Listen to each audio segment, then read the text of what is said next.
你唔好笑先得㗎。呢條片係我2年前拍嘅，嗰陣時我肥到黐線，一嚿腹肌都冇。不過嚟到2年之後，我終於掌握咗個方法，亦都一直 keep 到有腹肌。以前嘅我最大困難係上網個個都話自己係減肥專家，一啲又話斷食，一啲又話做 HIIT，咁樣對新手嚟講其實係好頭痛嘅。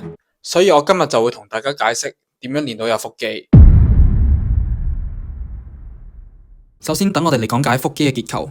其實我哋嘅腹部係由好多肌肉組成嘅。當我哋而家切開我哋嘅身體一半，呢個就係身體嘅橫切面，包括肌肉、脊椎、背同腹。咁我哋 zoom 入去紅色個圈入邊，呢個就係腹直肌 rectus abdominis， 就係我哋平時見到嘅腹肌。其餘嗰3 part 我哋就唔理啦。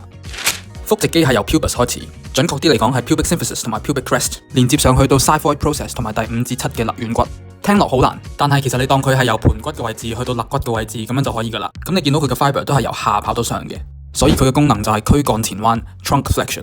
咁好多人話 abs are made in the kitchen， 即係話你腹肌淨係靠食嘢食翻嚟嘅。但係我完全唔同意，因為腹直肌都係肌肉，咁其他肌肉可以練大，咁點解佢唔得呢？所以唔係淨係靠減脂，練大本身嘅腹肌都好重要。咁你可能會諗做 plank 咪得咯？雖然 plank 辛苦，但係佢屬於等長收縮 isometric contraction。咁樣係好重要嘅，因為練肌肉嚟講，伸長同收縮係比起等長收縮重要好多嘅。我最推薦嘅動作就係 rope crunch， 雙手 hold 實條繩，再穩定個下盤。捲起上身，主動拉近肋骨去盤骨嘅位置。第二 hanging leg raise， 通常我擺條巴喺後面做穩定，唔好淨係舉隻腳上去，真係彎條腰上去。記住我哋唔係做緊抬腿訓練，係腹肌訓練。OK， 咁我哋講完點樣練大個腹肌啦，咁我哋就要講點樣減脂，俾人見到我哋個腹肌啦。減脂最核心嘅概念就係卡路里，咁你可以當卡路里係錢咁樣，每日食嘅嘢就係你嘅收入，你嘅活動量就係支出。當你嘅支出長期多於你嘅收入，咁你就會開始蝕錢噶啦，咁之後減到肥。相反嚟講，如果你嘅收入係高於支出嘅話，咁就增緊肥噶啦。減肥嚟嚟去去都係計呢條數嘅啫。咁你心入邊一定諗緊，喂，我平時已經食好少嘢噶咯，點解仲減唔到肥嘅咧？咁樣係因為你食幾多嘢同你食幾多卡路里係唔成正比嘅。譬如我而家有一個花生醬喺度。佢係有100卡路里嘅，咁100卡路里我哋可以食到1包、2包、3包同4包嘅沙律菜嘅，咁所以有時我哋食好少嘢，未必我哋食好少卡路里；我哋食好多嘢，亦都未必我哋食得好多卡路里。另一樣嘢講嘅就係 macronutrients， 包括碳水、蛋白質同埋脂肪。咁有個公式俾大家，蛋白質嘅 gram 乘4，再加碳水嘅 gram 乘4，再加脂肪嘅 gram 乘9，就等於總卡路里。蛋白質同脂肪喺減脂嗰陣時通常都係唔變嘅，因為蛋白質可以維持肌肉，而脂肪可以維持荷爾蒙功能。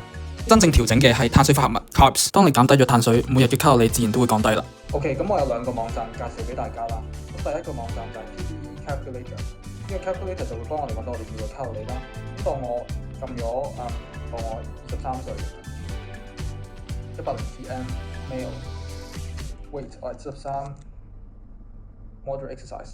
咁當我係打晒自己啲information 落去啦，咁佢就會根據我嘅高嚟去俾呢啲卡路里我。咁第二個網站我要介紹嘅咧就係 MyFitnessPal。咁 MyFitnessPal 就係俾你計你自己嘢食有幾多卡路里嘅。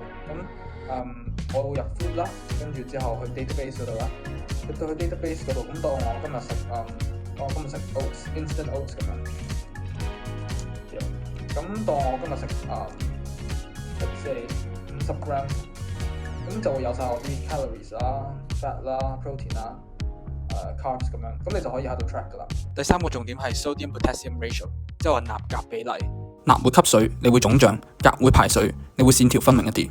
最簡單俾個例子大家，呢個就係我日日食高鈉食物嘅樣，呢個就係我計翻 sodium potassium ratio 嘅樣。係啊，連樣都變埋。高 sodium 嘅嘢食有即食麵、鹹零食、加工醃製食品，咁就盡量避免啦。而高 potassium 嘅食物有椰子水、西蘭花、香蕉、薯仔。我建議大家每日攝取2000 mg sodium 同埋5000 mg potassium， 比例大概係1比 2.5。但係千聲大家應該冇乜概念，咁我俾個例子大家啦。呢度係一個叉雞飯，佢有2000 mg sodium。如果跟翻啱啱個 ratio， 即係話我哋要食12條蕉或者2 kg 白菜，所以大家都係食少啲零食啦。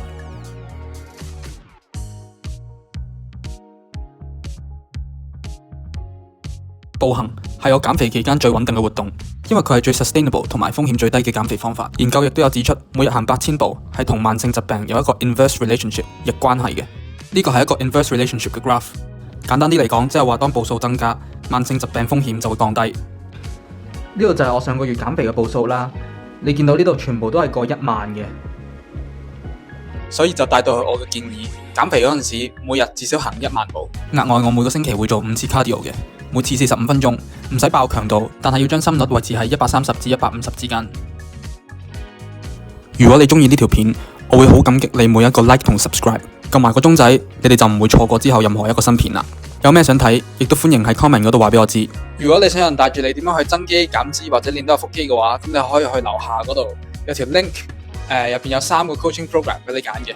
如果你未知自己想要啲乜嘢嘅話，咁你亦都可以去 book 一個 online call，咁我會自己主動聯絡你嘅。咁係咯。